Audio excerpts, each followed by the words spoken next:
Welcome to the Free Papers Podcast. Free Papers is an exercise in the application of constitutional law to issues that impact the Black community. Each week, we will discuss topics ranging from criminal justice reform, education, reproductive, economic, and environmental justice issues, and come up with resolutions fit for our community. Now, here's your host, Tina Baker. Welcome to another episode of Free Papers. I am your host, Tina Baker, and I am just so excited, just so giddy with excitement. There's that word, Yay, giddy. I love it. To have senior writer for the Black Wall Street Times, Autumn Brown. Welcome to the show, Autumn. Hey, thanks for having me. How are you? I'm well. How are you? I am good. I'm so good. I've been looking forward to chatting with you really since I was putting together this podcast and trying to figure out what I wanted to talk about, because I really want to focus on not just issues that matter to the Black community, but issues that a lot of Black community don't even know are issues or don't know much about. There's often not a light shine on these particular issues, but I'm really looking forward to having just a discussion about reproductive justice and what it means to us, to our community, and just to get a better understanding of it. So I really was just so looking forward to having you just to have that discussion. Thank you. Yeah, I got interested with reproductive justice, and I'm sure we'll talk about this at some point later, but I was reading a chapter, and in the chapter it talked about infertility issues in Black women, namely fibroids, and fibroids being predominantly in Black women, and that renders about a third of Black women as infertile. That kind of hit home to me because I have a sister who has struggled with fibroids for years, and she's had at least 2 or 3 surgeries. And it was just interesting because it makes me wonder, like, how are these issues impacting our community and how can we fix it or rectify it? Right. And I'm sure during the course of your sister's treatment for fibroids, like there were probably bumps in the road that she hit when dealing with doctors, because a part of reproductive justice that we don't really talk about is how Black women are disproportionately affected negatively, of course, by the healthcare field. Like doctors do not listen to us. So do you feel comfortable with going a little bit more into that? It's such a huge issue now that there's like legislative measures that are trying to be put into place to kind of address the way Black women are treated, or Black people, to use a non-gendered term, are treated in healthcare. Yeah, definitely. I definitely agree with you. There are instances, like for instance, I hate to use her as an example, but I haven't personally experienced like fibroids, but just hearing her story, I can definitely see how doctors kind of try to like put a Band-Aid over it without necessarily looking at the root. So one of her issues was that she hadn't started her period, and her period was really irregular. And she went to the doctor about it, and the doctor was just going to give her medicine, like, oh, we'll give you medicine to start your period. She was like, wait a second, I don't need medicine to start the period. I need to figure out what is the root cause of the problem and how can we fix this going forward. Don't just try to pump me up with medicine without taking the time to really like assess and figure out what's going on. And I think that that happens a lot of times. Like we're thrown medicine and things like that versus doctors giving us the time and the attention needed to figure out what's really going on with our bodies. And then I feel like that discourages us from wanting to go to doctors in the first place, because it seems like, are we even going to be listened to? Are we going to be taken seriously? And I think that's a big part of why reproductive justice was something that had to come out of the reproductive rights movement, because as Black people, because reproductive justice isn't just the binary women. Reproductive justice encompasses trans men, trans women, and non-gender conforming. So I think that's the reason why reproductive justice had to kind of emerge, because we weren't being listened to as Black people by doctors or healthcare professionals. And we've never really been protected when it comes to the field of gynecology. And so in those instances, we just see so many cases of like Black women not being listened to or being attended to the way we should.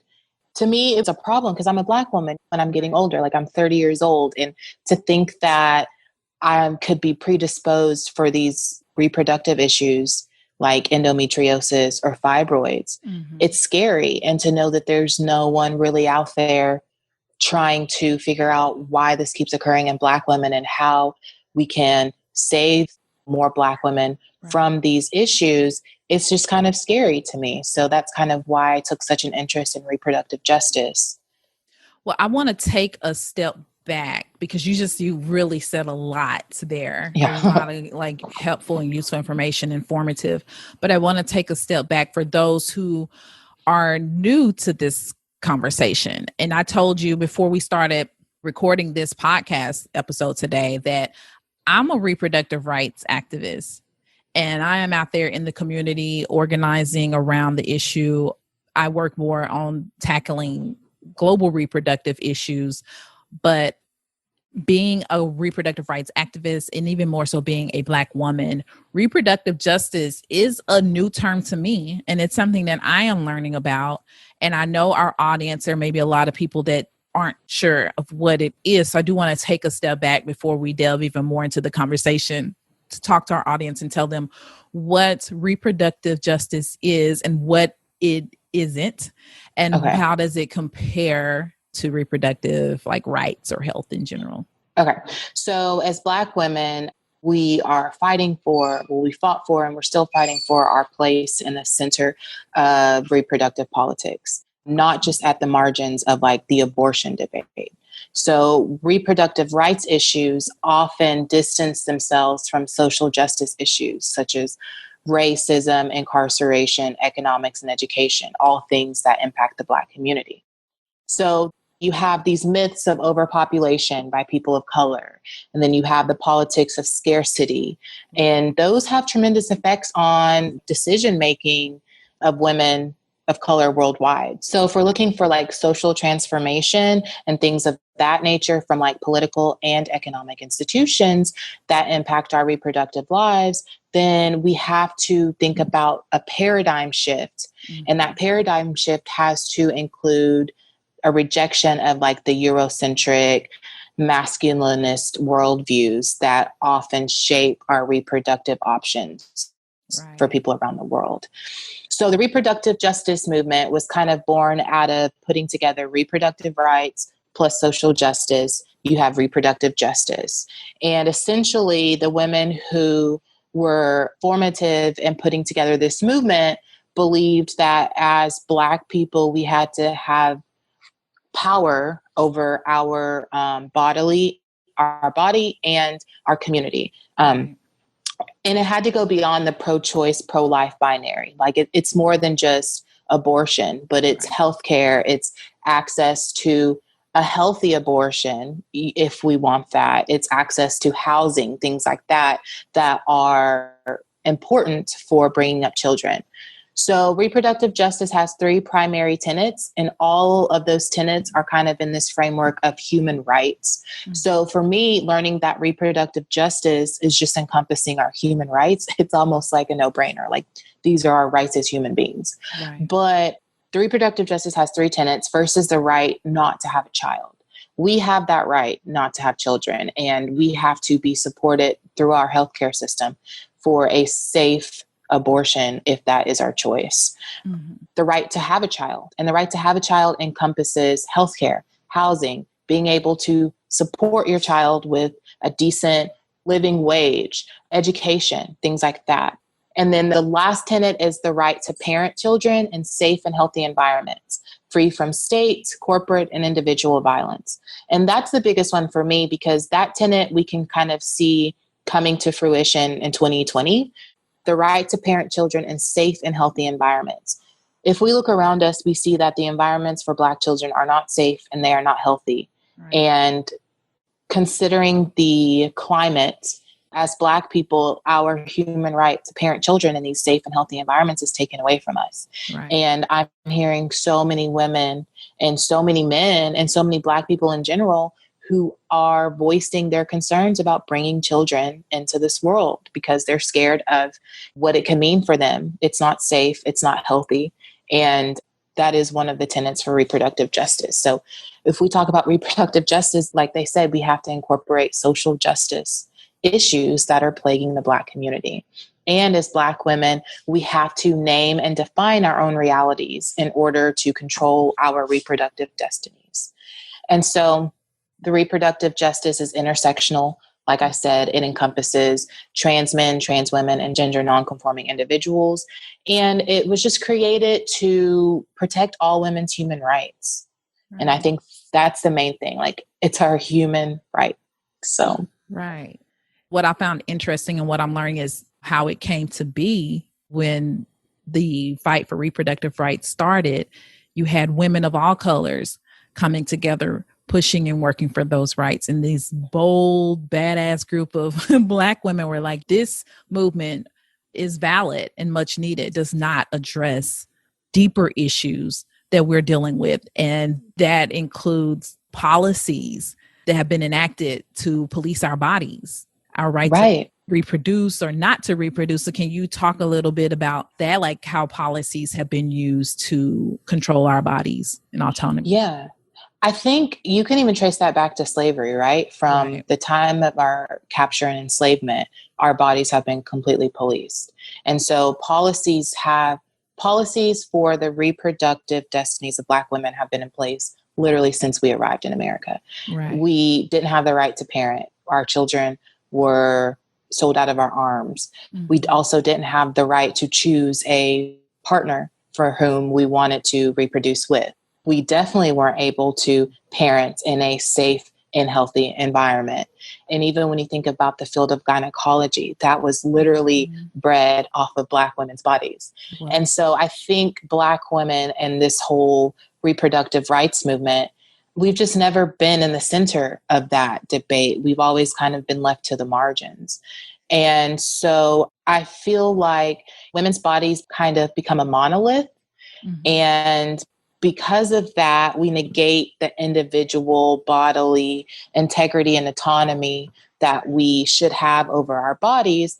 And that is oftentimes manipulated in order to achieve like a social or economical outcome that favor the elite, but negatively impact our communities. And so with reproductive justice, with the reproductive rights movement, it's important to just understand that, like, as Black women, we've never really been in the center of that debate, or we've kind of been on the outskirts trying to insert ourselves in the center of the debate by recognizing how racialized experiences go into our reproductive destinies in ways that were kind of left out of the overall reproductive rights movement. Yeah. So it's basically done us a real disservice because we are often left out of those discussions. No one considers us, but like you said, our bodies have been put on the line to use for experimentation. And it's really tragic when you think about it. Yeah. Like Black women, I mean, we're property.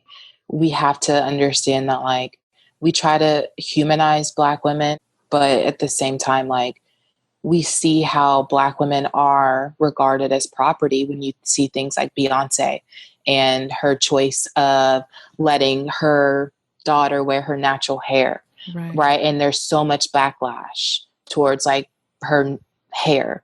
And you see like how Black women are still regarded in terms of property, not personhood. The same is true when we talk about reproductive justice. Like, we're considered as property. And so property you can manipulate.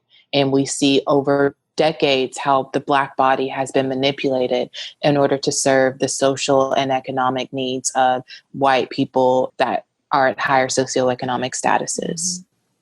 And now I want to pivot and talk a bit. It's just really the same thing, but talking about certain specific incidents. Like, I moved to Durham, North Carolina at the beginning of this year. And North Carolina is a very beautiful state. It's very rooted in history, like many other states, of course. But I found out about a case here. I can't remember the name, but there was an issue for like decades where they were forcibly sterilizing Black women. And I know that that has happened in other places, but can you kind of talk about that a little bit and share with our audience? Because a lot of people don't know about this happening, but it has been happening, and it's unfortunately widespread. So can you share a little bit about that? Yeah. So the sterilization debate is also attached to the birth control debate as it pertains to Black women, like the Depo-Provera shot and how that led to sterilization or even like cancers in Black women. Right. So when you talk about the case in North Carolina, I think about the case, it's Ralph versus Weinberger, 1973, I believe. In that case, Ralph is to Black women what Roe is to white women. And what Ralph did was federally make illegal forced sterilization. And the fact that that was 30 years ago. So 30 years ago, however many years ago, it was outlawed that you couldn't sterilize Black women. Like, that's a crazy 30, that's crazy. But yeah, but we saw, especially after slavery ended, we saw a move towards, okay, we have to control the population. We have to end the reproduction of who we deem inferior or feeble-minded. And that was Black women, right? And so you saw policy where Black women who were on government assistance would have to get forcibly sterilized in order to continue receiving assistance. And that is a double whammy because it's like, all right, well, I don't necessarily want to sterilize myself, but I can't afford not to. Or with the crack epidemic, policies that mandated women who were known to have been smoking crack or something like that, they were sterilized. Or even women who went in for basic procedures in hospitals getting sterilized. And that's why I bring up the fibroid thing, because so often we see Black women go in for a basic fibroids procedure and they come out of surgery being told, oh, well, you were given a hysterectomy. And that happened a lot. That was very widespread among the South in federally funded clinics. Like, these clinics were receiving money from the government and they were sterilizing Black women without their consent. It was a situation where they would go in for a simple surgery, come out of it, be told, oh, we had to remove your ovaries, remove your uterus. And that's what happened with Minnie and Mary Ralph. They were sisters, 12 and 14 years old, and their mother was approached by a white nurse from a Montgomery, Alabama clinic. And the nurse told their mom, we've been noticing boys hanging around your girls, so we want to put them on birth control. And after the procedure, they come out and they learn that they were sterilized. And their parents took the case to court with the help of the Southern Poverty Law Center. And that's why we have the Ralph case that we have now. But yeah, sterilization, abortion rights, definitely major implications for Black women. Yeah, that's heartbreaking. It's super sad to consider. Yeah, it leaves me speechless. And the trauma that leaves on our bodies. So shifting gears a bit into talking about healthcare disparities, how Black women, we talked a little bit about it at the beginning, but I kind of wanted to bring it up again and go a little bit deeper into that conversation, because Black women are treated differently in healthcare, so much so that Senator Kamala Harris, and I know North Carolina Representative Alma Adams are working in conjunction with other legislators to put forth a bill. I can't remember the name of it off the top of my head, but it's basically a bill to address those disparities because so many Black women are dying. You've seen Judge Glenda Hatchett in Atlanta. Her daughter-in-law went into Cedars-Sinai Hospital in LA to give birth, healthy, active, no prior issues.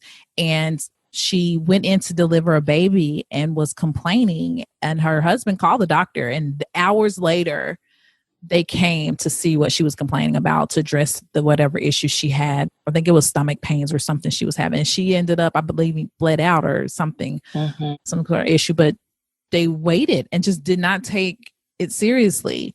It's like no one believes Black women. Yeah. And so she ended up dying. And that's not untypical. Like, that has happened so many times before with Black women. And what strikes me about it is the fact that it affects both poor Black women and rich Black women, because we heard Serena Williams share her story too. And then we all saw what happened with P. Diddy's ex, Kim Porter. Yeah. So many Black women have been lost that should not have died. And so I kind of want to talk about that and address it. But this bill that Kamala Harris and Alma Adams are proposing would give money to schools who would have Black future doctors come and attend, and just certain things in the bill that would address those issues and disparities. So I kind of want to talk about healthcare overall in general. Yeah, that's really scary. I remember reading about the judge's daughter-in-law, listening to it on NPR.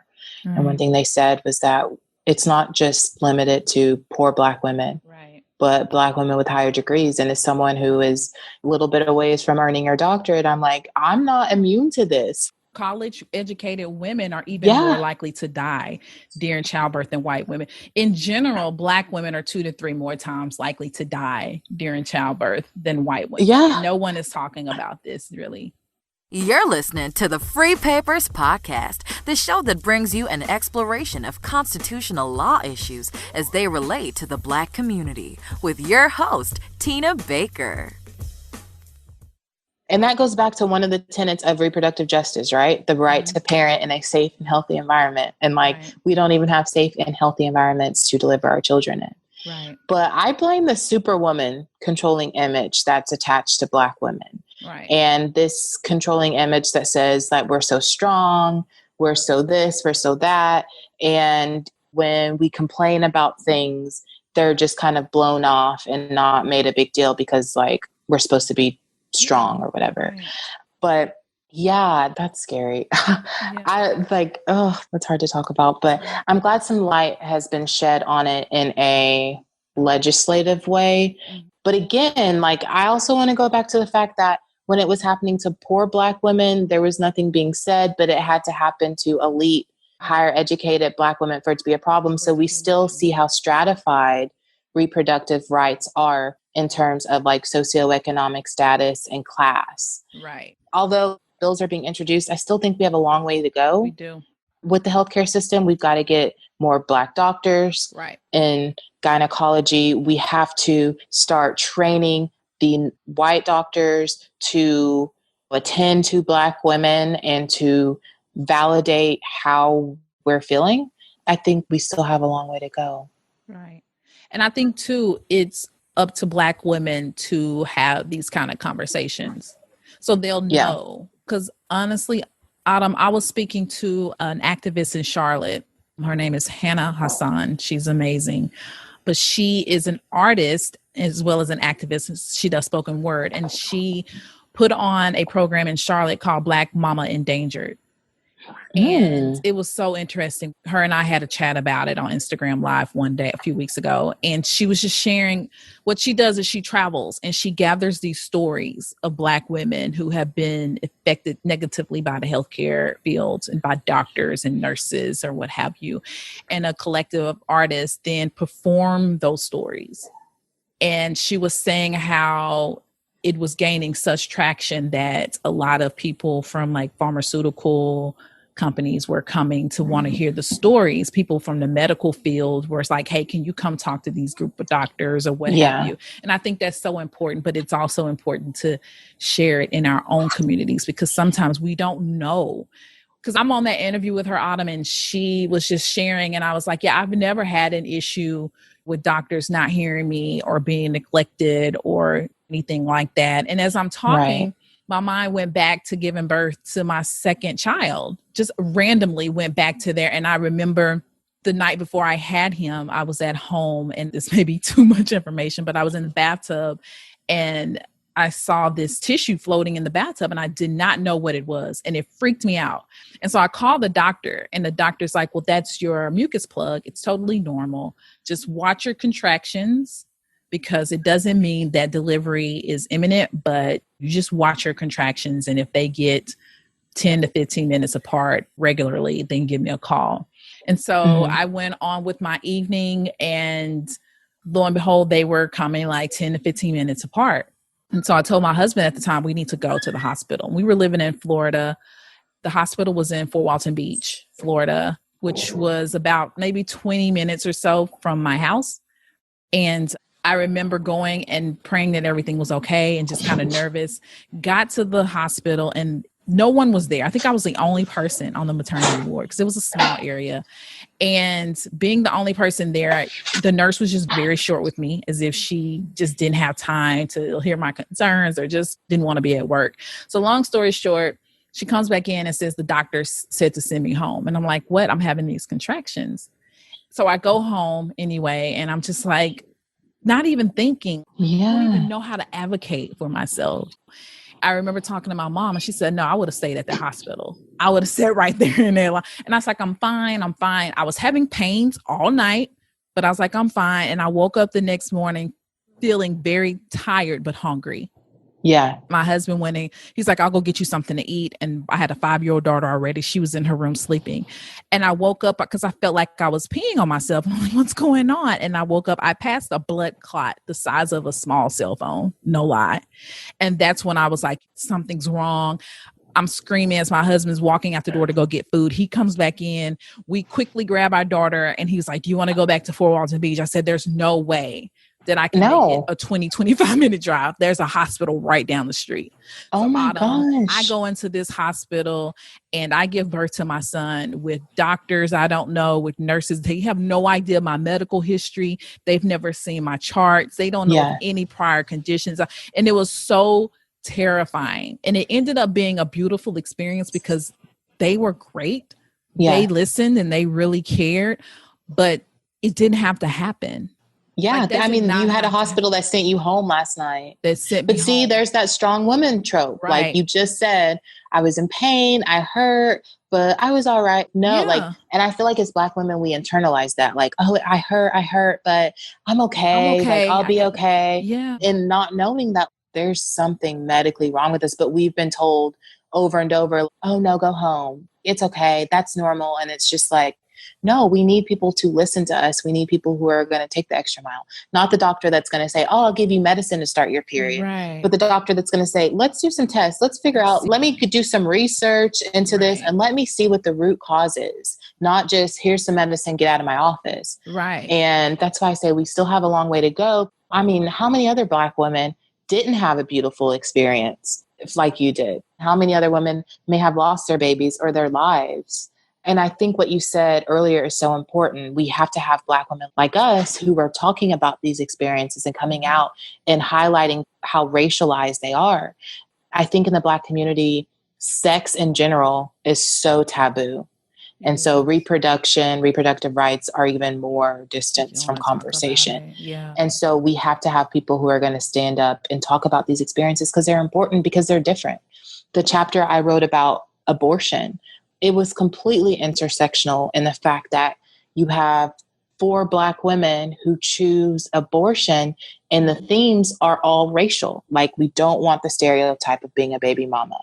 We feel ashamed because, oh, we're just a statistic. We're guilty, things like that. And I think those narratives have to come to the fore in order to deconstruct kind of the narrative surrounding reproduction and reproductive rights, so that Black women can be in the center of the debate and in the center of the fight, rather than on the outskirts asking for scraps. Like, no, we're in the center of the conversation. I wholeheartedly agree with that. And just, we are each other's keeper. Mm-hmm. We know what we've gone through. We share tragic histories that have been passed down, of course, through DNA. Right. That we are living through still. So I think it's so vitally important that, like I said just a few minutes ago, we have these conversations so we'll know. Yeah. Like I said, I didn't even know. When I realized that I had been wronged is when the head of the women's department at that hospital called me in a panic, because evidently what had happened when I delivered, I told my doctor what happened, but I think someone from that hospital called the hospital in Fort Walton Beach. It was like, look, that was not good. Yeah. So the head of that woman's department called me and was, just apologizing, so apologetic. And I think they even got rid of that nurse.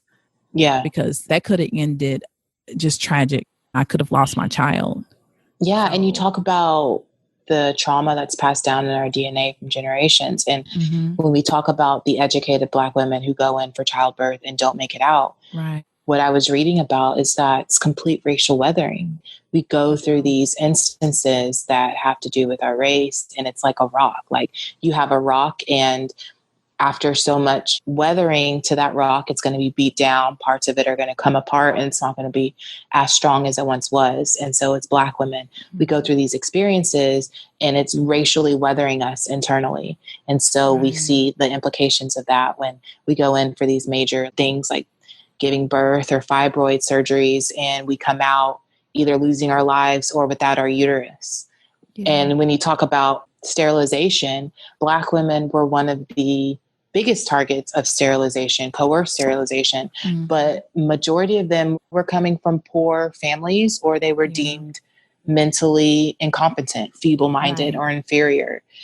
We just have to continue the debate. We have to continue the conversation, and we have to look towards the people who are doing the work and are actively doing the work and learning from these individuals, because there's so much to learn and there's so much that we can be doing. So who is doing the work? I know one of my organizations that I am obsessed with, SisterSong, has done a lot of work around this. They even coined the term reproductive justice. So can you talk a little bit about organizations that are doing the work that because this podcast, what I've always said in starting is I just don't want to have conversations about the problems or issues. I want to talk about solutions, like who's out there actively trying to make a difference and what can we all do to address this. And we've already said getting more Black doctors and holding our own doctors accountable, and of course having these discussions to make more people aware. So let's talk about the organizations that we know that are out there actually doing the work. All right. So some of the organizations I have, it's Black Women Birthing Justice. And that organization deals with just birthing rights for Black women, making sure that we go in to give birth and come out with our babies happy and healthy. There's also the Center for Reproductive Rights, Human Rights in Childbirth. And again, like I can't stress enough how much this is a human rights issue. Right. It is our human right to give birth, to parent, to not parent a child. And I feel like if we can start talking about it in those terms, then we can move away from this like binary pro-choice, pro-life and start considering the fact that it's a human right. So you have the human rights in childbirth. You have Mamas of Color Rising, National Women's Law Center, of course, SisterSong, and Radical Doula. And Radical Doula is kind of piggybacking off of Black women getting back to our own birthing doulas, right? Like getting away from hospitals and trusting doctors and moving more towards Black women doulas who are there to give birth in a more natural, less stressed environment. So Radical Doula, but there's also scholarship. Reading is fundamental. So reading about some of these issues and some of these policies is important. So you have Killing the Black Body by Dorothy Roberts, which is such a seminal piece on reproductive justice. She breaks down reproductive justice from slavery to as far as like reproduction today, how in vitro fertilization and technological ways of reproduction are all racialized, and it's all geared towards producing blonde hair, blue eyes, and the racial impacts that are in reproduction technology today. You also have Policing the National Body, Race, Gender, and Criminalization. There's Beggars and Choosers, How the Politics of Choice Shapes Adoption, Abortion, and Welfare in the United States, and that's by Ricky Solinger. And then you have Women of Color in the Reproductive Rights Movement, and that's by Jennifer Nelson. So there's good scholarship out there. There are organizations. I mean, you can just Google reproductive rights, and there's so much that comes up, and there's so much to be learned about. And it is fairly new. You have the reproductive justice movement, which began in the 60s, but that movement was largely encompassing like birth control and things like that. But the reproductive rights movement, you can kind of see coming out in the 70s and 80s with the lawsuits kind of challenging sterilization. But reproductive justice really began in the 90s. And you have a group of women in 1994. You have those strong Black feminists that you talked about, those 12 Black feminists in Chicago, and they attended a pro-choice conference on healthcare reform. And these women recognize that reproductive health care is the main reason why a lot of women first visit a doctor in the first place. And so what these women lobbied for in Chicago was that the Clinton administration center reproductive health in healthcare reform. And I think Right. that's important. Like when we talk about healthcare reform, reproductive health falls under that umbrella of healthcare reform. And so you have, again, Black women who are lobbying for Black women to center reproductive health in this healthcare reform debate. And so you have abortion, which is a crucial human right, but you have other human rights protections that need to be protected, like healthcare, safety from violence, jobs, daycare, and the right to motherhood. Right. So important. Thank you for sharing that and those resources. And yeah, I think it's what it comes down to is all that you said and fostering the leadership of those that are most impacted by reproductive injustice. That especially includes centering Black voices, making us the center of this issue and the face of the issue. What are we thinking? What are we feeling? What are our thoughts and ideas? And recognizing that. And also, of course, what a lot of people may not think about that could be something to help us in this is building political power at the local and state level. So important for Black people to run for public office. And I think that's to make policies that are equitable for us as well. And then, of course, funding those organizations that are run by women and trans people of color, like you mentioned, SisterSong and a list of those other organizations, as well as working in multiracial, multi-ethnic coalitions with equitable power distribution and transparent processes. Because I think transparency is so important in doing this work. And that's something that's very key. So while reproductive justice is a new concept to a lot of people, I think that education and awareness is so important. Google is your best friend. And Reading these resources, it is fundamental. Reading is very fundamental. But these resources that you listed, I will have listed on the website in the show notes for the podcast. So you guys can check those out as well. Are there any final thoughts that you have as we wrap up, Autumn? I would just say that when we talk about reproductive policies, often in the center of that conversation are women's bodies. And these things affect our health, our reproduction, our sexuality. So we just have to remember that, like, women's bodies are not monolithic. We all have individual autonomy over our bodies. And as Black women, we have to be protected in making those autonomous decisions that are best for our individual selves. And so in order to do so, Black women have to be at the center of this debate. And our narratives and our stories have to be taken into consideration and applied when we talk about reform policies moving forward, things like that. Right.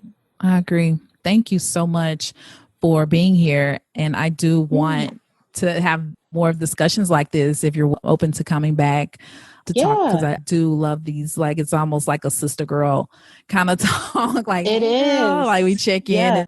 And I hope that this will lead to other conversations being had on different forums and being pushed to the forefront, because it is such an important topic.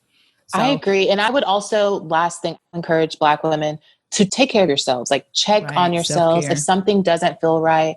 I have a friend who was telling me about her sorority sister.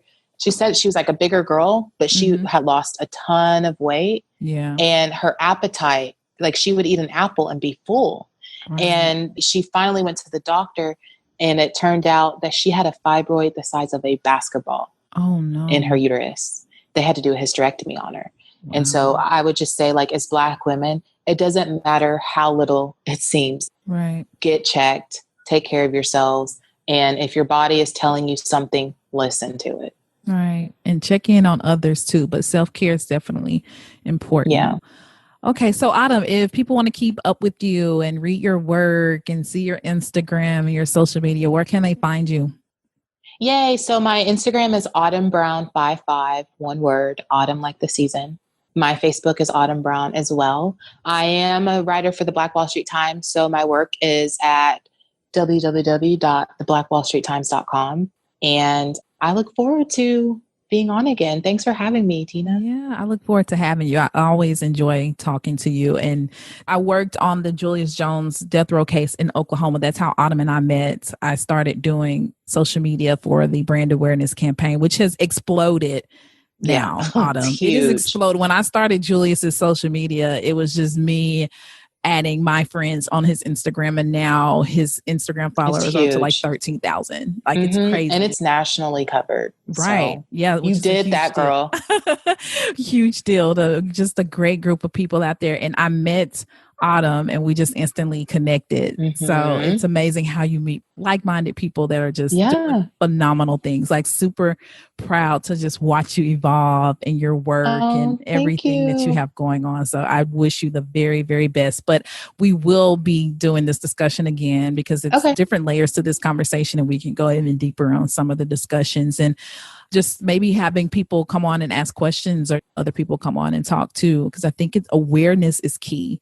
Yeah, definitely. So definitely. But thanks. Well, thank you, Tina. All right. We'll talk soon. All right. Bye. Thanks for joining us this week on the Free Papers Podcast. Make sure to subscribe to our show on iTunes or wherever you listen to podcasts. And while you're at it, if you have found value in this show, we'd appreciate it if you would rate it on iTunes and tell a friend about the show. You can also follow us on Instagram at Free Papers Podcast.